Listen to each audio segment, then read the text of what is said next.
Di Indonesia, banyak sekali organisasi Islam yang menjadi tempat berhimpun dan berkhidmat para muslimin dan muslimat negeri ini. Organisasi-organisasi tersebut tidak sekadar jadi paguyuban, tapi juga menjadi ideologi dalam tanda petik.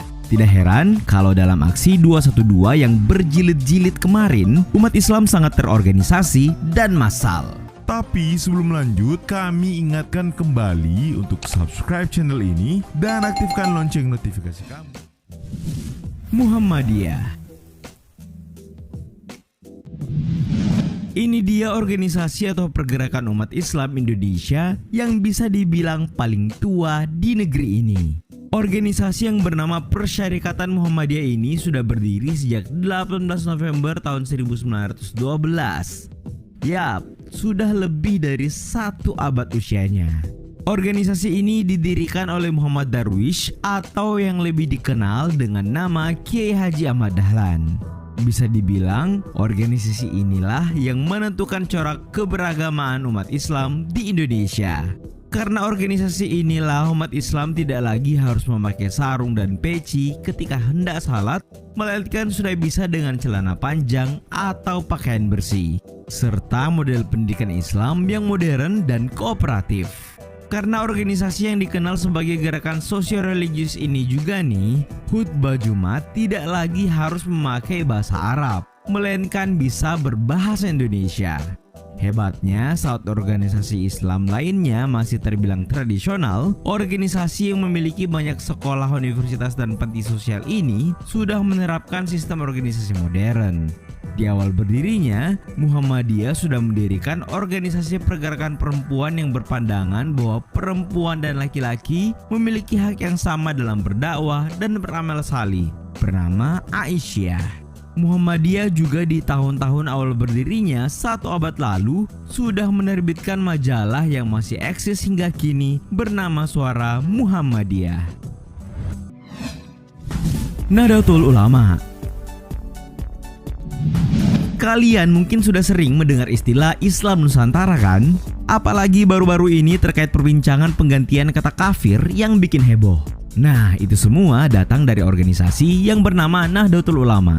Organisasi ini didirikan oleh ulama besar Kiai Haji Hasyim Asy'ari, kakek dari mantan Presiden Gus Dur. NU sudah ada sejak 31 Januari tahun 1926. Organisasi ini bisa dibilang yang terbesar di Nusantara ya. Sampai-sampai ada anekdot yang berbunyi kalau umat Islam Indonesia itu kalau bukan Muhammadiyah pasti dia NU. Ya, organisasi yang bermazhab atau menganut ajaran-ajaran Syafi'i ini juga dikenal sebagai organisasi Islam yang paling kuat pengaruh politiknya. Bahkan organisasi ini pernah menjadi partai loh. Selain itu, kayaknya bisa dipastikan deh kalau pejabat menteri agama di negeri ini biasanya dari NU. Kalian juga masih ingat kan drama penggantian bakal calon wapres pendamping Jokowi secara tiba-tiba? Nah, menurut penjelasan Mahfud MD yang diganti di menit-menit terakhir, ia diganti karena dianggap bukan NU tulen. Nah, ini menandakan betapa NU punya pengaruh yang besar dan kuat dalam perpolitikan negeri ini. Persatuan Islam. Yang satu ini kalau dilihat lambangnya nih, sekilas mirip dengan lambangnya Muhammadiyah. Coba deh lihat. Nah, ini dia organisasi Persatuan Islam atau yang juga lebih dikenal dengan singkatannya PERSIS. Organisasi yang basisnya masif di Jawa Barat ini didirikan pada 12 September tahun 1923. Ranah pergerakannya juga pada bidang pendidikan dan aktivitas keagamaan. Banyak yang bilang nih kalau PERSIS ini mirip-mirip sama Muhammadiyah. Soalnya organisasi ini juga dikenal gencar memberikan pemahaman Islam yang sesuai dengan Quran dan hadis sahih. PERSIS yang berpusat di kota Bandung ini tidak sepakat dengan pemahaman Islam tradisional yang dianggap sudah tidak orisinil karena bercampur dengan budaya lokal. Tidak cuma itu, PERSIS juga menentang sikap taklid buta dan sikap tidak kritis. Tokoh PERSIS yang terkenal di Indonesia seperti cendekiawan Muslim Kiai Ahmad Hasan yang juga dikenal dengan nama Hasan Bandung atau Hasan Bangil. LDI, Lembaga Dakwah Islam Indonesia atau yang juga lebih dikenal dengan singkatannya LDII. Bagi yang cuma lihat sekilas lambang organisasi ini, ya kalian mungkin akan mengira kalau itu adalah bagian dari salah satu partai ya.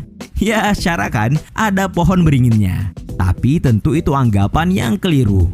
Organisasi Islam LDII bisa dibilang merupakan organisasi dakwah yang sangat nasionalis. Bagaimana tidak, lihat deh lambangnya. Tampak sangat menonjol bendera merah putih dan pohon beringin yang merupakan salah satu lambang yang ada dalam tubuh Pancasila. Tapi sebagaimana layaknya organisasi dakwah Islam, LDII juga amat berpegang teguh pada Quran hadis. Ada yang unik dari organisasi yang berdiri pada 1 Juli tahun 1972 di kota Kediri, Jawa Timur ini. Sejarahnya nih, dahulu organisasi ini bernama Lembaga Karyawan Dakwah Islam atau disingkat Lemkari. Belakangan, nama ini diganti. Ya, secara juga kan, akronimnya persis banget dengan Lembaga Karate-Do Indonesia yang juga dikenal dengan akronim Lemkari. DDII. Kalian mungkin sudah tidak asing dengan nama cendekiawan Muslim Muhammad Natsir. Guru bangsa ini merupakan pendiri sekaligus ketua pertama organisasi ini. Muhammad Natsir yang diakui sebagai pemikir modern Islam ini juga diketahui sebagai mantan Perdana Menteri Indonesia dan pendiri sekaligus pemimpin Partai Masyumi pada tahun 1949 sampai tahun 1958. Sosoknya yang negarawan sekaligus ulama ini memang selalu gatal untuk berkontribusi demi kemajuan bangsa dan agama Islam. Karena itulah, pada tanggal 26 Februari tahun 1967, Muhammad Natsir kembali mendirikan organisasi baru yang bernama Dewan Dakwah Islamiyah Indonesia atau DDII. Organisasi Islam ini mencita-citakan terwujudnya tatanan kehidupan yang islami dengan menggiatkan dan meningkatkan mutu dakwah di Indonesia berasaskan Islam, takwa, dan keridaan Allah Ta'ala. Kini, DDII sudah tersebar ke seluruh penjuru tanah air, yakni di 30 provinsi dan lebih dari 100 di kabupaten dan kota. FPI. Nah, kalau yang satu ini belakangan bisa dibilang yang paling rame diomongin orang ya. Apalagi sosok pemimpinnya yang belum kembali ke Indonesia setelah sekian lama pergi ke Arab Saudi. Yap, inilah Front Pembela Islam alias FPI yang diketuai oleh Rizik Syihab. Organisasi ini diketahui sebagai salah satu ring utama pendukung calon Presiden 02 Prabowo Sandi dan penggerak aksi 212 yang berjilid-jilid itu. Ya, pergerakan FPI memang sangat membekas ya. Setiap kali beraksi, para anggotanya yang disebut sebagai Laskar FPI seringkali menjadi sorotan media. Sebut saja saban kali FPI merazia tempat hiburan malam atau warung makan yang buka selama bulan Ramadan. Gerakan mereka ini diyakini sebagai bentuk amar ma'ruf nahi mungkar. FPI didirikan pada 17 Agustus tahun 1998. Dan harus digarisbawahi nih, kalau aksi organisasi ini bukan cuma razia-razia ya, tapi juga bergerak dalam bidang sosial kemanusiaan. Majelis Ulama Indonesia. Nah, kalau kalian sudah nonton film dokumenternya Watchdog yang judulnya Sexy Killers, kalian dapatikan scene yang nunjukin betapa Majelis Ulama Indonesia punya pengaruh yang besar di negeri ini. Sampai-sampai soal halal haramnya sebuah aktivitas industri pertambangan batubara. Majelis Ulama Indonesia di laman resminya menyebut bahwa dirinya merupakan lembaga swadaya masyarakat yang mewadahi ulama, zu'ama, dan cendekiawan Islam di Indonesia. Jadi bisa disimpulkan ya kalau MUI ini adalah sebuah LSM. MUI dibentuk untuk membimbing, membina, dan mengayomi kaum muslimin di seluruh Indonesia. Majelis Ulama Indonesia didirikan pada 26 Juli tahun 1975 di Jakarta. MUI berdiri sebagai hasil kesepakatan sejumlah ulama dari Muhammadiyah, NU, Persis, dan ormas Islam lainnya. Saat itu mereka bersepakat bahwa di negara ini perlu suatu lembaga atau wadah musyawarah ulama seluruh Indonesia apapun organisasi dan mazhabnya. Maka berdirilah MUI yang kini dikenal sebagai lembaga yang memiliki otoritas mengeluarkan fatwa dan hukum sesuatu ditinjau dari hukum Islam. Nah, itulah tadi beberapa organisasi Islam yang ada di Indonesia. Sebenarnya masih banyak ya yang belum kita bahas, seperti Al-Irsyad Al-Islamiyah, Perti, Al-Wasliyah, Dewan Masjid Indonesia, dan masih banyak lagi yang lainnya. Terima kasih sudah menonton, jangan lupa like dan share. Nonton juga video-video edukatif lainnya yang sudah kami sajikan untuk kalian. Sekali lagi, jangan lupa subscribe dan tinggalkan argumenmu di kolom komentar. Sampai jumpa.